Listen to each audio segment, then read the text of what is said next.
Now from Miami, Republican Senator Marco Rubio of Florida. He says he will introduce a bill to postpone the individual insurance mandate until Healthcare.gov is fixed. Senator, good morning. Good morning. The individual mandate was debated during the time of passing. The legislation was considered by Congress during the campaign. It was debated. What do you think you can accomplish now? Well, I think there's those two separate issues that we need to confront. The first is whether Obamacare should even exist or function, and obviously I believe it should be repealed and replaced, but that's a separate issue from the one that I'm raising now with regards to this law that I intend to introduce. And what I'm arguing is this. The law says very clearly if at some point next year you do not have health insurance, you haven't bought it, the IRS, you're going to owe them money, a penalty. You talked about it in the package that introduced this segment. And the reality of it is it's unfair to punish people for not purchasing a product that they can't purchase right now because the technology that's in place, the website that they're supposed to buy it on, by the president's own admission, is not working. So all I'm calling for is a delay on that requirement until the General Accounting Office of the United States certifies that the website is up and working and functioning and has been functioning for 6 consecutive months. I think that's a prudent approach. You think it has a chance of passing? Well, we hope so. I mean, look, I think every week that goes by it becomes apparent that the problems inherent in the way this website operates are very significant. And I think it's going to be very difficult to reverse this in a number of weeks as we get closer and closer to that deadline. You have Consumer Reports coming out yesterday advising people to stay off of the website.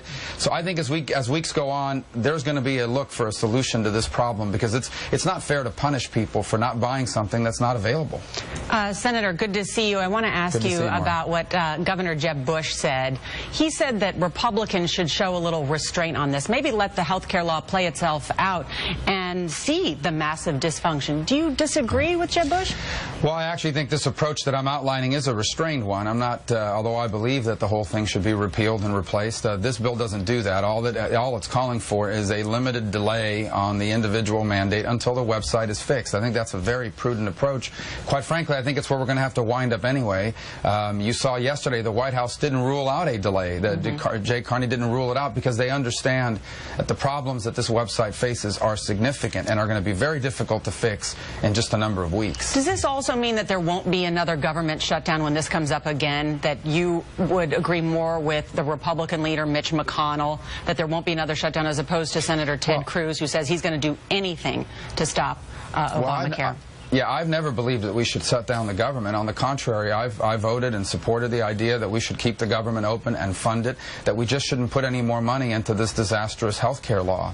And that's been my position. It remains my position. I mean, one of the most fundamental powers and responsibilities of members of Congress is to fund things or not fund things. And I certainly don't believe we should be funding an insurance law that's going to do so much harm to the American dream and to the American economy. Senator, I don't quite understand that, so explain it to me. How can you say, one, I don't want to defund it, but I just don't think we should put any more money in it? What's the difference?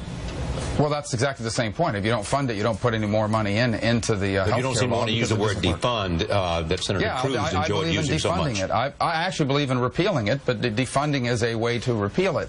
What the question was about a government shutdown, I never believed in a government shutdown, and in fact, the Senate Democrats had multiple opportunities to fund the entire government. I myself, but not fund Obamacare. But if defunding Obamacare would mean shutting down the government when this issue comes up again, what would you say? Do not fund Medicare or do not fund Obamacare?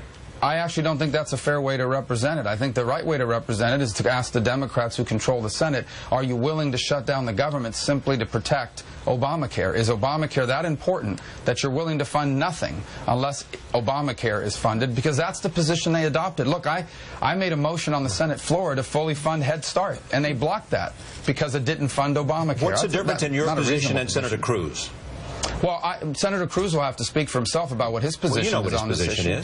Well, his position was, at least as far as the last incidents were concerned, his position was that we shouldn't fund Obamacare. I agree with that position, that I will not vote for a budget that spends a penny more on this disastrous health care law. So you and Senator Cruz are in the same place. Well, the position the Senate Democrats adopted was, unless we fund Obamacare, we will fund nothing. I don't think that's a reasonable position, but yet that's the position they adopted and seem to have gotten away with in the eyes of some. Senator Marco Rubio, good to see you. Thank you for joining us.